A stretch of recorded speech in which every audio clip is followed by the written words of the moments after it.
दिन पत्नी ने रोटी बनाकर उसमें से 3 छोटी छोटी रोटी काट कर निकाला। फिर खाना लगाकर कंजूस पति के पास ले गई। लीजिए, आपने जैसा कहा था वैसे ले आई। शाबाश, एक रोटी खाकर पेट नहीं भरता। तुमने एक को 3 रोटी बना दिया। अब देखना, पेट को लगेगा हम 3 रोटी खा रहे, अपने आप बढ़ जाएगा। एक दिन पत्नी शिकंजी बना रही थी, तभी पति वहाँ आया। तुम ये नींबू निचोड़कर फेंकने वाली हो। कंजूसी सिखाने के लिए 50 वीडियो बना चुका हूँ, लेकिन तुम्हारी बुद्धि मारी गई है। इन्हें इकट्ठा करके हम नींबू का अचार डाल सकते हैं, समझी? हर वीडियो में मैंने भी आपको सबक सिखाया है, लेकिन आप कहाँ सुधरे? इस बार भी ट्राई कर लेती हूँ। डिनर के टाइम वो खाली प्लेट और कटोरी पति को परोस कर बोली, बुद्धि तो आपकी मारी गई है। जब पेट को धोखा देना ही है तो इतना सा रोटी भी क्यों खाना? आँख बंद करके सोचिए, 3 रोटी क्या, अब 10 खा रहे हो, वो भी अचार के साथ। पेट भी भर जाएगा और पैसे भी बच जाएंगे। कमेंट में बताओ, क्या सच में कोई इतना कंजूस हो सकता है? एक दिन नौकरानी ने रोटी को बीच से काट लिया, फिर दाल को 2 भाग में बांटकर मालिक के लिए ले गई। क्योंकि मालिक बहुत दयालु है, वो आधा हिस्सा खत्म करके बाकी का हमेशा नौकरानी को खाने के लिए दे देते। एक सुबह नौकरानी को बहुत भूख लगी थी। मालिक तो अभी 15 मिनट बाद नाश्ता करेंगे, वैसे भी आधा हिस्सा तो मुझे मिलेगा। वो मजे से अपना भाग खा गई। लेकिन जब मालिक नाश्ता करने बैठे, प्लेट देख वो चिल्लाने लगे, अरे तुमने आधा पहले ही खा लिया। अपने आप को महान कैसे महसूस करवाओ? कमीनी, अब ये भी ले जाओ और ठूस लेना, वरना मैं छोटा महसूस करने लगूंगा। मैं तो मालिक को अच्छा समझती थी, लेकिन ये तो मुझे झूठा खिलाकर खुद को महान समझते हैं। अगले दिन वो बिरयानी बनाकर ले गई। मालिक ने हाफ प्लेट खाकर हर बार की तरह आधा नौकरानी को दे दिया। नौकरानी तुरंत बोली, मालिक इंसान का झूठा होता तो मैं खा लेती, लेकिन वो प्राणी जो बिना मतलब भाव भाव करे, उनका झूठा मेरे हालत से कभी नहीं उतरेगी। Tillu, how did you spend your winter holidays? क्या? ये क्या बोल रही थी मैं? बुद्धू, तुझे इतनी सिंपल इंग्लिश नहीं आती। No. क्या? टिम्मी ने मेरा मजाक उड़ाया। इंग्लिश सीखना पड़ेगा, आते ही प्रैक्टिस शुरू। मम्मी, व्हाट यू सब्जी मेकिंग? इसको क्या हो गया? पापा, गिव 10 रुपी, मी ईटिंग चॉकलेट। टिल्लू, इंग्लिश बोलने से पहले सीख ले, बेवकूफ। तब मेरा मजाक उड़ाते, कहाँ से सीखूं इंग्लिश? टिल्लू, डुओलिंगो ऐप पर इंटरमीडिएट इंग्लिश कोर्स शुरू कर ले। ये कोर्स आपके नीड के हिसाब से रोज आपको कुछ एक्सरसाइज देगा, जिसमें आपको पढ़कर, लिखकर, सुनकर आंसर देना है। इस तरह इंग्लिश फ्लुएंसी बढ़ेगा और तू कॉन्फिडेंटली इंग्लिश बोल पाएगा। बस प्ले स्टोर से डुओलिंगो ऐप डाउनलोड कर और आज से ही शुरू कर। पापा, ये तो बहुत आसान है। हाँ बेटे, आपकी बात टिम्मी से कहूँगा। Timmy, your English is all fashion, listen to my high class English, अब मजा आएगा। एक दिन नौकरानी ने पराठे को धीरे धीरे काटकर स्टार शेप का बनाया, फिर साथ में स्टार फ्रूट काटकर मालिक के लिए ले गई। क्योंकि सन की मालिक ने नया पागलपंती शुरू किया है। वो अगर पूरा साल सिर्फ स्टार चीजें खाएंगे तो उन्हें सोशल मीडिया स्टार बनने से कोई नहीं रोक सकता। एक दिन नौकरानी ने टोमेटो सॉस की स्टार बनाया और बीच में बन रखकर मालिक को दिया। देखते ही मालिक भौंकाल, सॉस तो अपनी जगह ठीक है, लेकिन ये बन गोल क्यों है? अगर स्टार शेप बन नहीं बना सकती तो लाई ही क्यों? तुम समझते ही मुझे स्टार बनना है, स्टार। नौकरानी रोने लगी, स्टार बनना है ना, चलो बनाती हूँ।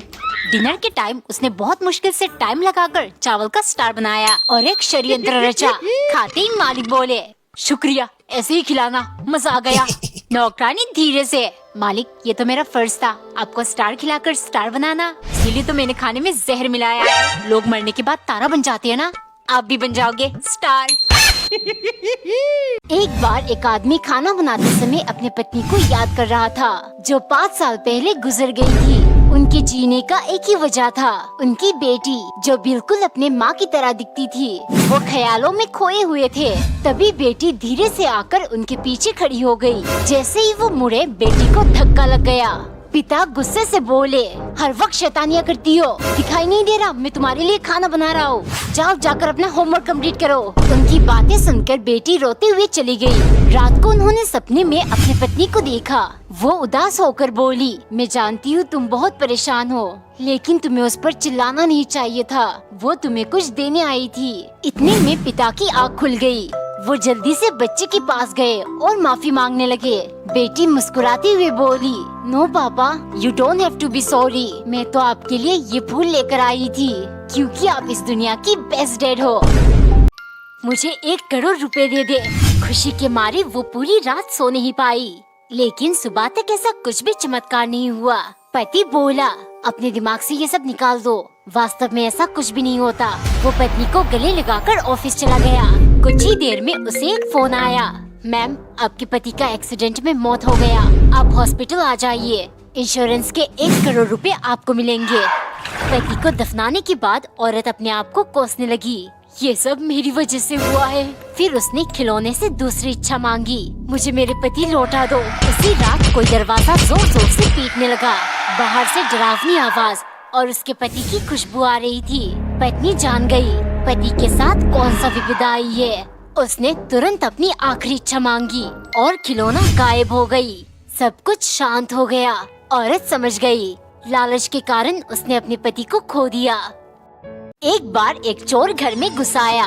उसमें मौजूद पति पत्नी को वो बंधक बनाकर कुर्सियों से बांध देता है। फिर घर में चोरी करना शुरू करता है। सभी कीमती सामान जैसे सोना, चांदी, पैसे वो अपने बैग में डालकर जैसे ही जाने के लिए तैयार हुआ, पति चिल्लाने लगा, प्लीज इसे खोल दो, इसे जाने दो। ये सुन चोर बोला, नहीं, मैं तुम दोनों में से किसी को नहीं खोल रहा। पुलिस वालों को जितना लेट मालूम पड़ेगा उतना मेरे लिए फायदेमंद है। आदमी फिर से विनती करने लगा, प्लीज इसे खोल दो, मैं कुछ भी नहीं करूँगा। चोर फिर कहता है, मुझे यहाँ से निकलना है, मैं कोई भी रिस्क नहीं ले सकता। आदमी गिड़गिड़ाते हुए बोला, मैं तुम्हारा पैर पकड़ रहा हूँ, इसे खोल दो, ये पुलिस को नहीं बुलाएगी। ये सब देख चोर बोला, तुम इतना गिड़गिड़ा रहे हो, शायद अपने पत्नी से बहुत प्यार करते हो। फिर पति ने चिल्लाया, नहीं, इसे जल्दी खोलो, मेरी पत्नी 15 मिनट में घर आ जाएगी। टिम्मी, ये ले पानी। Thank you Tillu. Thank you क्यों, ये तो बियल मिनिमम है ना। सुनती हो, एक कप चाय पिला दो, मौसम बड़ा सुहाना हो रहा है। अरे फिर से दूध लाना तो भूल ही गई मैं। ओ मेरा सोना बेटा, थैंक यू। थैंक यू क्यों मम्मी, ये तो बियल मिनिमम है ना। वैसे भी शादी के बाद मुझे ही तो टिम्मी की मदद करना पड़ेगा। टिल्लू की मम्मी, ये लो सब्जी ले आया मैं। पापा मुझे दे दीजिए, मैं किचन में लग दूंगा। ओ मेरा बेटा तो बड़ा हो गया, ये ले। Thank you. थैंक यू क्यों पापा, ये तो बेल मिनिमम है ना। वैसे भी शादी के बाद मुझे ही तो टिम्मी के लिए सब्जी लाना पड़ेगा। ये ले टिम्मी, और थैंक यू बोलने की जरूरत नहीं है, ये तो बेल मिनिमम है ना। छी टिल्लू, कल तूने इस पे ही अपना नाक पोंछा था। छी, हटा हटा। एक बार एक नौकरानी कामचोर थी। मालिक उसको कुछ भी काम दे, नौकरानी के पास इसका तोड़ ना हो, ऐसा हो ही नहीं सकता। एक दिन उन्होंने नौकरानी से कहा, सुनो, तुम छत पर चढ़कर ये सुपारी के गुच्छे सूखने को डाल दो। हाय, छत में चढ़ने के चक्कर में फिसल कर गिर गई और मेरा टांग टूट गया। तो मालिक, मैं ये बेहदगी कैसे कर सकती हूँ? अगर छत पर चढ़ी तो मेरा पैर छत पर होगा और आप नीचे, मतलब मेरे पैर के। मुझसे ये गुनाह मत करवाइए। थोड़ी देर बाद मालिक ने नौकरानी से दोबारा कहा, सुनो, तुम जंगल से जाकर लकड़ियाँ ढूंढ कर लाओ, बहुत ठंडी हो गई है, रात को चलाएंगे। मालिक, अगर मैं जंगल में गई तो आपकी तरफ पीट करके जाना पड़ेगा, मुझसे ये गुस्ताखी मत करवाइए। फिर क्या, मालिक को खुद ही लकड़ी इकट्ठा करना पड़ा। शाम को मालिक खाना खाने बैठे। चलो तुम भी बैठकर थोड़ा बहुत खा लो, या इसमें भी मना ही करना है? नौकरानी धीरे से, नहीं मालिक, मुझसे ये भारी पाप मत करवाइए, आज 2 दफा आपको मना कर चुकी हूँ, तीसरी बार भी किया तो मुझे नर्क में भी जगह नहीं मिलेगा। एक बार एक नौकरानी खीरे को पतले पतले स्लाइसेस में काटकर फ्राई करने लगी ताकि वो चिप्स जैसा बन जाए, क्योंकि सन की मालिक को कुछ दिनों से हर चीज चिप्स बनाकर खाने का भूत सवार हो गया था। एक दिन वो एक तरबूज लेकर आया, तुम इसका चिप्स बना दो, मुझे खाना है। कैसी बातें करते हो मालिक, तरबूज से थोड़ी ना चिप्स बनता है। उसकी बातें सुन सनकी ने तरबूज की पीसेस को तिकोना आकार में काटकर फ्राई किया। ये देखो, मेरेंगस जैसे बने कि नहीं? सिर्फ काम चोरी करनी है, आइंदा जो कहूँ चुपचाप उसका चिप्स बना देना, वरना तेल में डालकर तुम्हारा चिप्स बना दूंगा। नहीं बख्शूंगी मैं इनको, ऐसा चिप्स खिलाऊंगी जिंदगी भर याद रखेंगे। शाम को उसने मिर्च काटकर अंदर सरसों का बीज भरा, फिर बेसन में डुबोकर उनको फ्राई किया। जैसे ही वो ले गई, मालिक बोले, चिप्स बनाने को कहा था, ये पकौड़े जैसे क्या लाई हो? नौकरानी बोली, मालिक ये पकौड़े नहीं, स्पेशल स्पाइसी कुरकुरे हैं, खाइए, आपको बहुत मजा आएगा। कमेंट में बताओ, इन्हें खाने के बाद क्या मालिक और अजीबोगरीब चिप्स बनाने को कहेंगे? संडे के दिन पत्नी नींद से जागते ही घर के कामों में लग गई। पति अभी भी सो रहा था। उसने 2 घंटे लगाकर पूरे घर की सफाई की। पति जब उठा, पत्नी उसकी तरफ देखने लगी। 1 घंटा लगातार घूरने के बाद जब पति ने कुछ नहीं बोला, पत्नी उससे पूछने लगी, तुम्हें नहीं लगता आज घर साफ सुथरा चमक रहा है? पति बिना परवाह किए बोला। हाँ लग तो रही है। पत्नी गुस्से से बोली, अगर तुम्हें प्लेट या ग्लास में एक भी दाग नजर आ जाए तो तुम एक सेकंड नहीं लेते मुझे टोंट मारने में। लेकिन आज जब मैंने 2 घंटे लगाकर पूरे घर की सफाई की तो तुम मेरी तारीफ तो छोड़ो देख भी नहीं रहे। कुछ दिन बाद एक सुबह पति ने जागते ही देखा पूरा घर एकदम चमक रहा था। पिछले बार की सबक उसे याद थी। उसने पत्नी से तुरंत कहा, वाओ आज घर कितना साफ लग रहा है। ये सुन पत्नी गुस्से से चिल्लाई, तुम कहना क्या चाहते हो? दूसरे दिन मैं घर को गंदा करके रखती हूँ।